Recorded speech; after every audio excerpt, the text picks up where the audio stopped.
29-year-old Rathnakumar கிட்ட இருந்த எந்த விஷயம் இப்போ இருக்கிற ரத்னகுமார்கிட்ட இல்லைன்னு நினைக்கிறீங்க? முடிஞ்ச அளவுக்கு அதை காப்பாற்றி வச்சிருக்கனால தான் இன்றைக்கி அந்த படமே பண்ண முடிஞ்சிச்சு. இன்னும் இல்லை, அப்போ இருந்த அளவுக்கு இப்போ நேரம் இல்லை, அவ்வளோதான் சொல்லலாம். எல்லோரும் ஓடனா நம்மளும் ஓடணுமா, இல்லை நம்ம அந்த ரூட்டில் தான் ஓடணுமான்றதெல்லாம் வந்து அப்போ கேள்வியே கிடையாது. இப்போவும் அது கேள்வியே கிடையாது. இருந்தாலும் நம்ம கிளாக் இஸ் டிக்கிங் ஃபாஸ்டர். இப்போது 29க்கும் இப்போ இந்த ஏஜில் இருக்கும்போதும் ஸோ அந்த ஒரு டிஃப்ரென்ஸ் தான். கான்ஷியஸ் சாய்ஸா இல்லை ஆட்டோமேட்டிக்காக நடந்ததா, இல்லை நீங்களா அது உங்களோட கரண்ட் வேலைகள்னால சொல்கிறீங்களா? பேரலாக 2-3 படங்கள். இப்போ நான் கராத்தே பாபு ஒர்க் பண்ணுறேன், சர்தார் 2 ஒர்க் பண்ணுறேன், அண்டு தெலுங்கில் ஒரு படம் ஒர்க் பண்ணுறேன். அஃப்கோர்ஸ் இங்கே அல்லுர்ஜன் சார் படம், லோகேஷ் பண்ணுற படத்துலேயும் ஒர்க் பண்ணுறேன். அது எல்லாமே வேறு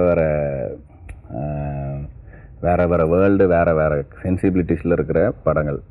அதுக்கு நடுவில் நான் ட்ராவல் ஆனாலுமே கூட என் டேஸ்ட்டு, எனக்கு பிடிச்சது, நான் பண்ணணும்னு நினைக்கிற கதைகள் இருக்குல்ல, அதை காப்பாற்றுறது இருக்குல்ல, அது டோட்டலி டிஃப்ரெண்ட் வேர்ல்டு வேறு. ஆமாம், அதை காப்பாற்றிக்கிட்டு என் வாய்ஸை தொலைக்காமல் இருக்கிறது தான் வந்து எனக்கு இப்போ இருக்கிற சேலஞ்சு. அப்போ அது சேலஞ்சாகவே இல்லை, ஏன்னா நான் என்ன நினைக்கிறேனோ அதுவாகவே நான் இருக்க முடியும். இப்போ நம்ம அங்கங்கே டக்குன்னு அடாப்ட் ஆகிட்டு திரும்ப நம்மளாக வரணும். ஸோ அதுதான் டிஃப்ரென்ஸ் நினைக்கிறேன். சூப்பர். உங்களுக்கு ஷான், 29-year-old ஷான் கிட்ட இருந்த எந்த குவாலிட்டி இப்போ இருக்கிற ஷான்ட்ட மிஸ்ஸிங்? 29க்கு அப்புறமா நான் 29 வயசுக்கு வரைக்குமே ரொம்ப கல்லிபிளாக இருந்தேன். லைக் கல்லிபிள் இந்த சென்ஸ், நம்ம நைவா இருக்கிறதுல பெரிய பிரச்சனை இல்லை. நைவா நம்ம சில பேருக்கு அவங்க நைவா இருக்கிறதே தெரியாது.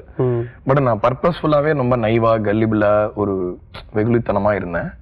ஆக்சுவலாக என்னோட 30 வயசுக்கு அப்புறமா வந்து அந்த குழந்தைத்தனத்தை நான் இழக்கலை. ஆனால் அந்த சும்மா பூமி என்ன தாங்கட்டும், காற்று என்ன அடிச்சுட்டு போட்டோம் அப்படின்ற மாதிரி கேர்ஃப்ரீயாக இருக்கிற ஒரு குவாலிட்டியை மிஸ் பண்ணுறேன். கான்ஷியஸாக சேஞ்ச் ஆன மாதிரி தான் இருக்கு இல்லையா? ஆமாம், இல்லை 30 வயசுக்கு அப்புறமா வந்து ஒரு மாதிரி என்னுடைய வாழ்க்கையோட பார்வை, ப்ரொஃபஷனையும் சீரியஸாக எடுத்துக்கல, லைஃபையுமே எடுத்துக்கிட்டது கிடையாது. நான் வந்த போக்கில் ஏதாவது பண்ணலாம் அப்படின்ட்டு. பட் அதுக்கப்புறம் ஒன்று மாறிச்சு. அதுக்கப்புறம் like when I found out that என்ன நிறைய ட்ராவல் பண்ணி சில கண்ட்ரீஸ்க்கெல்லாம் போகும்போது நிறைய பேர் வந்து நான் சும்மா ஜாலியாக சரி ஓகேன்னு ஒரு போட்ட பாட்டை வந்து அதை பற்றி ஒரு 1/2 மணி நேரம் பேசுவாங்க. அந்த பாட்டை நான் ஹீல் பண்ணிச்சேன், வாழ்க்கையை மாற்றிச்சுன்னா பேசும்போது பயமாக இருந்தது. இப்போ நாங்களே வந்து சம்டைம்ஸ் மியூசிக் பண்ணும்போது நானே கலாய்ச்சிட்டு இருப்பேன் பாட்டெலாம் உட்காந்து, இந்த லைனை பாருங்களேன் எவ்வளோ காமெடியாக இருக்குன்னு. பட் என்னென்னா அதை ரிசீவ் பண்ணுறவங்க வந்து எப்படி ரிசீவ் பண்ணுறாங்கன்றது எனக்கு மாற்றிச்சு. இன்னும் கொஞ்சம் கவனம் எடுத்து பண்ணணும், இன்னும் கொஞ்சம் யோசிக்கணும். நம்ம அடுத்தது நம்ம ஏதாவது ஹீரோஸ் படம் பண்ணி அந்த மாதிரி இந்த மாதிரின்னு சொல்லும் போது லைஃப் திரும்ப என்ன ஒரு 4 ஸ்டெப்பு பின்னாடி பிடிச்சி இழுத்தது.